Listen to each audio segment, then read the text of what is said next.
स्वाध्यायः परमः doctor Baba Saheb Ambedkar open university.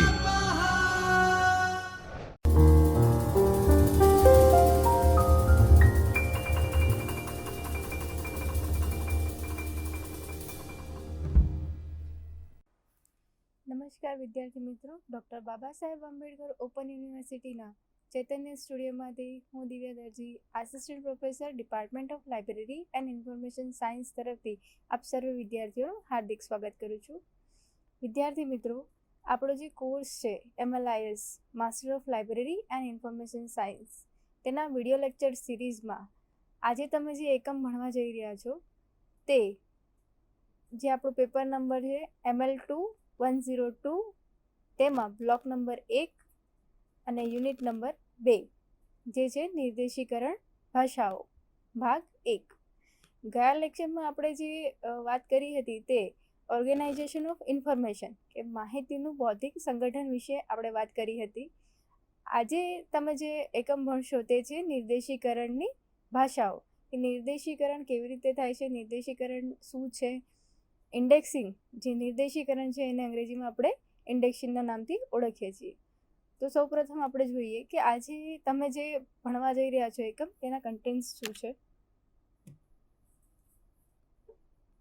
આજની જે આપણી રૂપરેખા છે તે આ પ્રમાણે છે. સૌપ્રથમ આપણે ઉદ્દેશ્યો, ત્યારબાદ પ્રસ્તાવના, નિર્દેશીકરણ અને તેના પ્રકારો, નિર્દેશીકરણની ભાષા અને શબ્દાવલી નિયંત્રણ વોકેબ્યુલરી કંટ્રોલ વિશે આપણે વાત કરીશું. સૌપ્રથમ આપણે જોઈએ તો આ જે એકમ છે તેના ઉદ્દેશ્યો શું છે તેના વિશે વાત કરીએ તો તેના સૌપ્રથમ ઉદ્દેશ્ય છે કે નિર્દેશીકરણ અને નિર્દેશીકરણની ભાષાની વિભાવનાઓ વિશેની સમજ પાડશે. ત્યારબાદ જે બીજું છે તે છે વિવિધ પ્રકારની શબ્દાવલી નિયંત્રણ અને તેની યુક્તિઓથી માહિતગાર કરાવશે. ત્યારબાદ વિષય મથાળા અને શબ્દ ભંડોળ વચ્ચેનો જે તફાવત છે તેના વિશે આપણને માહિતી મળશે. ત્યારબાદ જે છે Sears list of subject heading અને Congress list of subject heading, આ બંને વિષયની આપણને વિગતવાર માહિતી મળશે. ત્યારબાદ છે કે કમ્પ્યુટરકરણથી જે અમલીકરણ થતું હોય, જે ઇન્ડેક્સિંગ બનતી હોય તેના વિશે પણ આપણને માહિતી મળશે. સૌપ્રથમ પ્રસ્તાવના દેખીએ તો જોઈએ કે જે નિર્દેશીકરણ છે તેને આપણે અંગ્રેજીમાં કહીએ છીએ ઇન્ડેક્સિંગ અને આપણે એને ગુજરાતીમાં અનુક્રમણિકાના નામથી ઓળખીએ છીએ. અને બીજું આપણે જે અહીંયા એકમમાં નામ આપેલું છે તે છે નિર્દેશીકરણ. નિર્દેશીકરણનો મતલબ કે કોઈ વસ્તુનો નિર્દેશ કરવો. તો સૌપ્રથમ આપણે પ્રસ્તાવનામાં જોઈએ કે અનુક્રમણિકા એ એક શબ્દોનો જૂથ છે કે એક સંબંધિત લાઇનસર આપેલી એક લિસ્ટ છે જેના થ્રુ આપણે જે માહિતી જોઈતી હોય તે સુધી આપણે પહોંચી શકીએ છીએ. જે રીતે ઉદાહરણ તરીકે દેખીએ તો આપણી જે બુક હોય તેની પાછળ પણ કોઈ ઘણીવાર ઇન્ડેક્સ આપેલી હોય જે શબ્દોની ઇન્ડેક્સિંગ હોય, અને જે પુસ્તકની આગળ આપેલી હોય તે અનુક્રમણિકામાં ચેપ્ટરાઇઝેશન આપેલા હોય કે આ જે પુસ્તક છે જે આપણે વાંચીએ છીએ કે જે આપણે લીધું છે લાઇબ્રેરીમાંથી એમાં શું છે. હવે આપણે જોઈએ કે નિર્દેશીકરણ એટલે શું છે. What is indexing? તો જે ઇન્ડેક્સ છે કે ઇન્ડેક્સિંગ આપણે કહીએ, જે સૂચિ છે, તે વર્ડ ક્યાંથી આવેલો છે? તે વર્ડ જે આવેલો છે તે લેટિન ઇન્કેર પરથી આ જે ઇન્ડેક્સિંગ છે તે ઉતરી આવેલો છે. તેનો અર્થ શું થાય છે કે નિર્દેશ કરવું, કે કંઈકનું કોઈ માર્ગ ચિંધવો કે બતાવવું કે આ વસ્તુ અહીંયા છે. વિદ્યાર્થી મિત્રો, આપણે જે અહીંયા જે પહેલી લાઇનમાં જે રીતે લખેલું છે કે ઇન્ડેક્સિંગ એ લેટિન શબ્દ ઇન્ડકેર પરથી ઉતરી આવેલો છે. આપણે જે કોમ્પિટેટિવ એક્ઝામ હોય આપણા ડિપાર્ટમેન્ટની કે કોઈ પણ, તો એમાં આવા નાના મોટા પ્રશ્નો પૂછાતા રહેતા હોય છે કે જે આ વર્ડ છે એ ક્યાંથી ઉદ્ભવેલો છે. This word is derived from, એવી રીતે આપણને પ્રશ્નો પૂછવામાં આવતા હોય છે. તો જે અને જે લેટિન શબ્દ છે એ કયો હતો તેના પરથી પણ આપણને આવો પ્રશ્ન પૂછી શકે કે જે લેટિન શબ્દ જે છે ઇન્ડેક્સિંગ એ કયા શબ્દ પરથી ઉતરી આવ્યો હતો, તે છે ઇન્ડકેર. એનું આપણે ધ્યાન રાખીશું. ત્યારબાદ જે ઇન્ડેક્સિંગ જે છે તે વિષયવાર હોય છે. તો તેનાથી શું થાય છે કે વિષયવાર જે વિદ્યાર્થીઓ હોય છે, જે વાંચન કરતા હોય છે, તેને જે માહિતીની જરૂર હોય છે તે ઝડપથી મળી રહેતી હોય છે. ત્યારબાદ આપણે જોઈએ કે નિર્દેશીકરણ અને વર્ગીકરણ, ઇન્ડેક્સિંગ એન્ડ ક્લાસિફિકેશન. તો સૌપ્રથમ આપણે નિર્દેશીકરણ વિશે વાત કરતા હતા. તો નિર્દેશીકરણમાં શું હતું કે જે શબ્દો હતા, બરાબર, આ નિર્દેશીકરણ અને વર્ગીકરણનો એક ઉદ્દેશ્ય શું છે કે જૂથીકરણ, મતલબ જે વસ્તુ છે એને એકીકૃત કરવાનું. કેવી રીતે? તો જે નિર્દેશીકરણ જે હશે એના અંદર ઇન્ડેક્સિંગના જે વસ્તુ કે જે પણ કંઈ માહિતી જોઈતી હશે એનું એક લિસ્ટિંગ હશે. અને વર્ગીકરણમાં શું છે કે વર્ગીકરણના અંદર આપણે લાઇબ્રેરીના અંદર આપણે જે વર્ગીકરણ પદ્ધતિ વાપરતા હોય એ પ્રમાણે વર્ગીકરણ પદ્ધતિમાં શું હોય છે કે જે વિષયવાર બધી વસ્તુઓને અલગ અલગ વર્ગીકૃત કરવામાં આવેલી હોય છે. જે નિર્દેશીકરણ છે તેના જે ભાષા છે તેનાથી શું થાય છે નિર્દેશીકરણ, અને જે વર્ગીકરણ છે તેના પરથી આપણને વર્ગાંક મળતો હોય છે. અનુક્રમણિકા અને જે વર્ગીકરણ છે તે નજીકથી સંબંધિત પ્રક્રિયાઓ છે, બરાબર, જેનાથી જે માહિતી છે તેને પુનઃપ્રાપ્ત કરી શકાય છે, જે ઇન્ફોર્મેશન છે એને ફરીથી રિટ્રાઈવ કરી શકાય છે. હવે આપણે જોઈએ કે તમે કોઈ પુસ્તક વાંચતા હો તો પછી આપણને ક્યારેક એવું થાય ને કે નહીં, આ જે માહિતી હતી એને મારે ફરીથી ક્યારેક જોવી પડશે, કે આ માહિતી ફરીથી મારે લેવી છે ક્યાંકથી. તો આપણે શું કરીએ, એમાં લેબલ્સ લગાવી દેતા હોઈએ પુસ્તકની અંદર કે નહીં, હવે જ્યારે પણ એ વસ્તુ આપણને જોઈતી હશે કે એ ટૉપિક પર આપણે જોવું હશે કે વાંચવું હશે તો આપણે શું કરીશું, ડાયરેક્ટ એ લેબલ કાઢી અને ત્યાંથી વાંચવાનું ચાલુ કરી દઈશું. કાં તો માહિતી જોઈતી હોય, જે માહિતી આપણે જોઈતી હોય ત્યાંથી આપણે એને સામાન્ય રીતે બહુ આસાનીથી આપણે એને ફરીથી પુનઃપ્રાપ્ત કરી શકીએ. તો આ જે નિર્દેશીકરણ અને વર્ગીકરણ જે છે એનો પણ મુખ્ય ઉદ્દેશ એ જ છે કે જે ઇન્ફોર્મેશન જે છે એને સરળતાથી રિટ્રાઈવ કરી શકાય. ત્યારબાદ આપણે જોઈએ કે નિર્દેશીકરણના પ્રકાર કયા કયા છે. તો નિર્દેશીકરણના મુખ્ય બે પ્રકાર અહીંયા આપેલા છે, અર્કરૂપ નિર્દેશીકરણ અને વિધિવત નિર્દેશીકરણ. અર્કરૂપ નિર્દેશીકરણ મીન્સ કે ડિરાઇવેડ ઇન્ડેક્સિંગ સિસ્ટમ, અને વિધિવત જે છે તે છે અસાઇન્ડ ઇન્ડેક્સિંગ સિસ્ટમ. હવે દેખીએ કે જે અર્કરૂપ નિર્દેશીકરણ છે તેમાં શું છે કે અર્કરૂપ નિર્દેશીકરણમાં જે લેખક દ્વારા જે ભાષાનું પ્રયોજન કરવામાં આવેલું હોય તે જ ભાષાનો ઉપયોગ કરી અને એને બનાવવામાં આવતી હોય છે. અને તે ભાષા કેવી કહેવાય છે? તે ભાષાને કુદરતી ભાષા નિર્દેશીકરણ તરીકે પણ ઓળખવામાં આવે છે. ત્યારબાદ જે બીજી છે તે છે અસાઇન્ડ ઇન્ડેક્સિંગ સિસ્ટમ કે વિધિવત ઇન્ડેક્સિંગ પ્રક્રિયા કે પ્રકાર. તેમાં શું છે કે વિધિવત ઇન્ડેક્સિંગના પદો અથવા શબ્દોના વિભાવનાત્મક પૃથ્થકરણ ઉપર આધારિત હોય છે. હવે આપણે જોઈએ કે નિર્દેશીકરણની ભાષા. જે નિર્દેશીકરણની ભાષા છે એના વિશે આપણે વાત કરીએ તો આપણે પહેલાં એક સિમ્પલ ઉદાહરણથી જોઈએ કે પહેલાંના જમાનામાં જ્યારે ભાષા નહોતી ત્યારે લોકો કેવી રીતે વાતચીત કરતા હતા કે ઇશારાથી વાતચીત કરતા હતા, બરાબર. ત્યારબાદ શું થયું, ભાષા શોધાઈ, બધી ભાષાથી લોકો વાત કરે. ભાષા શું છે કે ભાષાની અંદર જે અલગ અલગ શબ્દ ભંડોળ સાથે મળી અને એક વાક્ય રચના બની અને શું છે ભાષા બનતી હોય છે. તો જ્યારે ભાષા નહોતી ત્યારે પણ લોકો એ રીતે ઇશારાથી ને એવી રીતે વાતચીત પ્રત્યાયન કરતા હતા.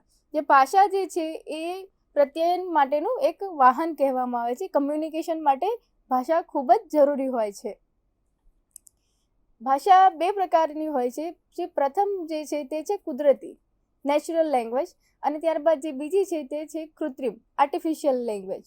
જે ફર્સ્ટ જે છે નેચરલ લેંગ્વેજ કે જેને આપણે કુદરતી ભાષા કહીએ છીએ, તે કઈ ભાષા કે જે આપણે ડેઇલી લાઈફમાં એકબીજા સાથે પ્રત્યાયનમાં કમ્યુનિકેશનમાં વાપરીએ છીએ તે ભાષાને આપણે કુદરતી ભાષા તરીકે ઓળખીએ. અને જે બીજી ભાષા જે છે તે છે આર્ટિફિશિયલ લેંગ્વેજ, કૃત્રિમ ભાષા. તે જે ભાષા છે તે કોઈક સ્પેશિયલ સ્થળો પર વપરાતી હોય છે, સ્પેસિફિક હેતુથી એ વપરાતી હોય છે. ધારો કે આપણે એક ઉદાહરણ લઈએ તો શોર્ટ હેન્ડ, જેને આપણે સ્ટેનોગ્રાફર કહેતા હોઈએ છીએ. તો તે શું છે કે તેના અંદર અમુક સ્પેસિફિક અને સ્પેશિયલ વસ્તુ માટે જ એ ભાષા વપરાતી હોય છે. ડેઇલી માટે કે ડેઇલી લાઈફ માટે એ ભાષા વપરાતી નથી. તો આ જ બંને ભાષાઓ વચ્ચેનો અંતર હતો. હવે આપણે જે દેખીએ છીએ તે છે નિર્દેશીકરણની ભાષા, કે નિર્દેશીકરણની ભાષા કેવી હોય છે અને એનામાં ભાષાની જરૂર શું હોય છે. તો જે ઇન્ડેક્સિંગ લેંગ્વેજ છે તે વિષયોના નામકરણ અને દસ્તાવેજોનું કીવર્ડ સોંપવા માટે નિયંત્રિત શબ્દભંડોળ અને માળખાગત સિસ્ટમ આપે છે. જ્યારે ઇન્ડેક્સિંગ કરતા હોઈએ ત્યારે એક પ્રક્રિયા હોય જે માળખાગત જે શબ્દભંડોળ હોય તેને સાથે મળીને એ બનતી હોય છે. હવે આપણે અહીંયા એક જે વ્યાખ્યા આપી છે તે જોઈએ તો ગ્રંથાલય અને માહિતી વિજ્ઞાનની ઓનલાઈન ડિક્શનરી વ્યાખ્યા પ્રમાણે નિર્દેશીકરણ જે છે તે એક કૃત્રિમ ભાષા છે જેમાં વિષય મથાળાઓ અથવા વિષય વસ્તુના વર્ણાંકો પસંદ થાય છે. સૂચિ અથવા નિર્દેશિકાની શોધત્વ દ્વારા માહિતી પુનઃપ્રાપ્તિ સુવિધા મળે છે, જેમાં કોઈ પણ ભાષાના શબ્દોની યાદી અને નોંધવા સ્વરૂપોનો નિયમન કરવા નિયમો અને વાક્ય રચના વગેરે એમાંથી મળે છે. જે નિર્દેશીકરણની ભાષા છે તે કેવી છે? કૃત્રિમ ભાષા છે. કેમ કે જે નિર્દેશીકરણની ભાષા જે વાપરવામાં આવે છે તે કોઈક સ્પેસિફિક વસ્તુ માટે કે કોઈક સ્પેશિયલ વસ્તુ માટે વાપરવામાં આવતી હોય છે, તે ડેઇલી લાઈફમાં વપરાતી નથી.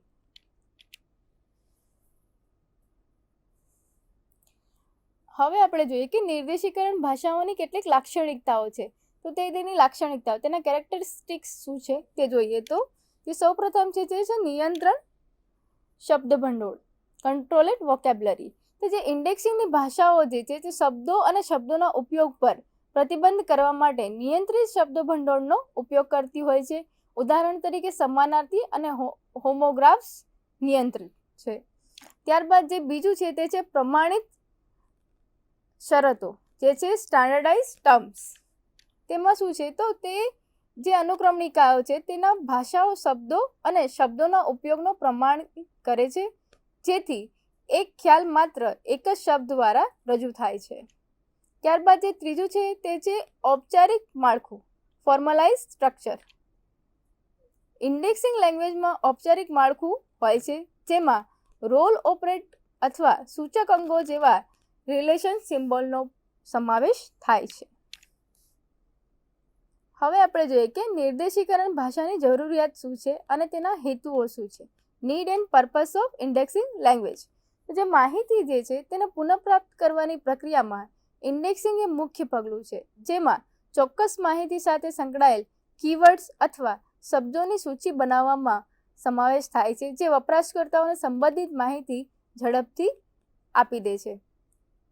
જ્યારે કોઈ પણ વસ્તુ આપણે જેવી રીતે હમણાં મેં જે ઉદાહરણ આપ્યું એ રીતે કે આપણે કોઈ પુસ્તક વાંચતા હોઈએ અને એમાંથી આપણને જ્યારે ઇન્ફોર્મેશન લેવી હોય કે ઇન્ફોર્મેશન પુનઃપ્રાપ્ત કરવી હોય તો આપણે શું કરીએ? એના અંદર આપણે બુક્સની અંદર લેબલ લગાવી દેતા હોઈએ છીએ, જેથી જે માહિતી જે છે આપણને સરળતાથી પ્રાપ્ત થઈ શકે. પણ અહીંયા જે આપણે વાત કરીએ છીએ તે નિર્દેશીકરણ ભાષાઓ, આપણે જે લાઇબ્રેરી જે છે એના માટે આપણે જે નિર્દેશીકરણ, આપણે જે વર્ગીકરણ કરતા હોઈએ એની વાત છે. તો વર્ગીકરણ માટે આપણે જે વાપરીએ છીએ તે છે DDC, CC, UDC. આ બધી જે વર્ગીકરણ પદ્ધતિઓ છે તેના ઉપયોગ કરી અને આપણે શું કરતા હોઈએ છીએ? જે આપણી પુસ્તક હોય તેને વર્ગીકૃત કરતા હોઈએ. હવે નિર્દેશીકરણ ભાષાની જરૂર શા માટે છે?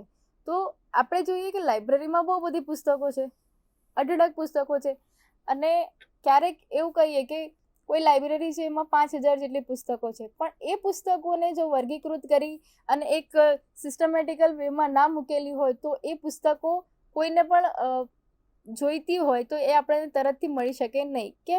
કેમ કે બહુ બધી પુસ્તકો, 5000 પુસ્તકો છે, 5000 પુસ્તકો, એક પુસ્તક માટે આપણે 5000 પુસ્તકો શોધવા નહીં બેસીએ કે આ પુસ્તકનું ટાઇટલ આમાં છે કે નથી. પણ આપણે જ્યારે એને વર્ગીકરણ કરી અને એક સિસ્ટમેટિકલ વેમાં મૂકેલી હશે કે ગુજરાતીની જે છે ગુજરાતી વિભાગમાં હશે, હિન્દીની છે તો હિન્દી વિભાગમાં હશે, કાવ્યો છે તો કાવ્યોના વિભાગમાં હશે, અને નવલકથા છે તો નવલકથાના વિભાગમાં હશે. તો શું થશે કે જે માહિતી જે છે મેળવવા માટે એ એકદમ સરળતાથી જે આપણો યુઝર્સ છે તેને મળી શકે. તેના માટે શું છે કે વર્ગીકરણ પદ્ધતિ, જે હમણાં આપણે વાત કરી, કૃત્રિમ ભાષા છે જે નિર્દેશીકરણ ભાષામાં કહેવામાં આવે છે. ત્યારબાદ આપણે જોઈએ કે શબ્દાવલી નિયંત્રણ, વોકેબ્યુલરી કંટ્રોલ. તો જે ઇન્ડેક્સિંગ જે છે તેમાં શબ્દભંડોળનો જે નિયંત્રણ છે તે ચોક્કસ સિસ્ટમમાં દસ્તાવેજો અને અનુક્રમિત કરવા માટે અને શોધવા માટે મર્યાદિત શબ્દોનો ઉપયોગ છે. શબ્દોના સમૂહને નિયંત્રિત શબ્દભંડોળ કહેવામાં આવે છે. પ્રમાણિત વિષયના શીર્ષકો અને શબ્દોની સૂચિ જેનો ઉપયોગ સ્ત્રોતની સામગ્રીના વર્ણન માટે થાય છે.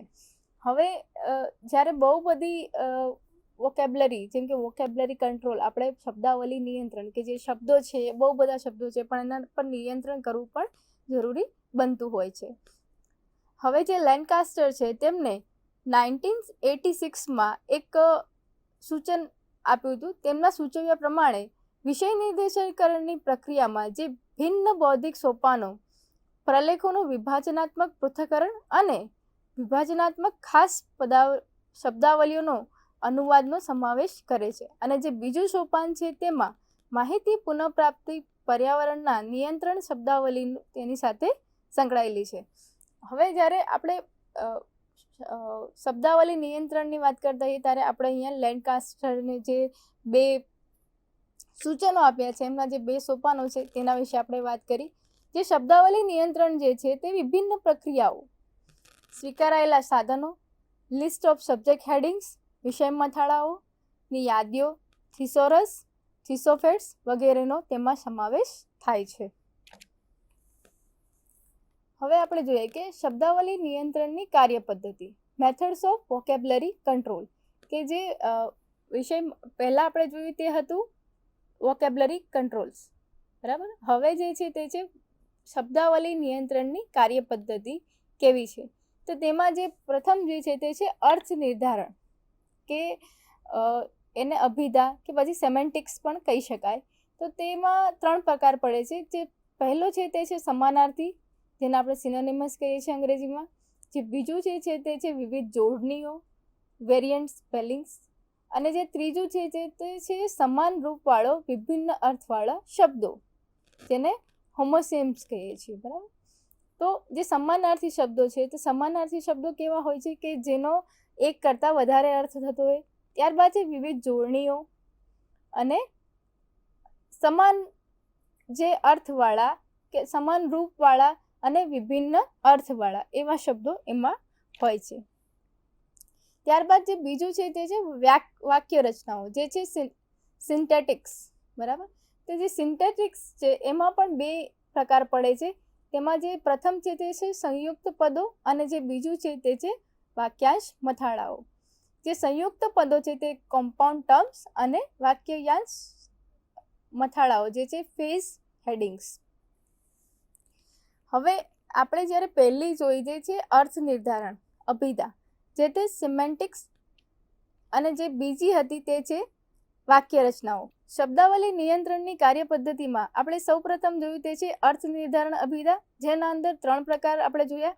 અને ત્યારબાદ જે બીજી છે તે વાક્ય રચનાઓ, જેમાં આપણે તેના 2 પ્રકાર જોયા. આજના આપણા લેક્ચરમાં આપણે જે ML 2102 અને તેનો એકમ નંબર 2 એના વિશે, તેમાં જે નિર્દેશીકરણ ભાષાઓ હતી તેના વિશે આપણે વાત કરી. આ જે લેક્ચર છે તે આપણે નિર્દેશીકરણ ભાષાના પ્રકારથી લઈને નિર્દેશીકરણની ભાષા શું છે અને નિર્દેશીકરણ ભાષાના જે હેતુઓ છે તેના વિશે આપણે વાત કરી. હવે પછીના લેક્ચરમાં આપણે આ જ એકમની અંદર જે બીજા જે છે કે શબ્દ ભંડોળ શું છે, વોકેબ્લરીઝ, થિસોરસ અને સબ્જેક્ટ હેડિંગ વિશે આપણે વિસ્તૃતમાં ચર્ચા કરીશું. ત્યાં સુધી હું દિવ્યા દરજી આપ સરની રજા લઉં છું. નમસ્કાર. સ્વાધ્યાયઃ પરમં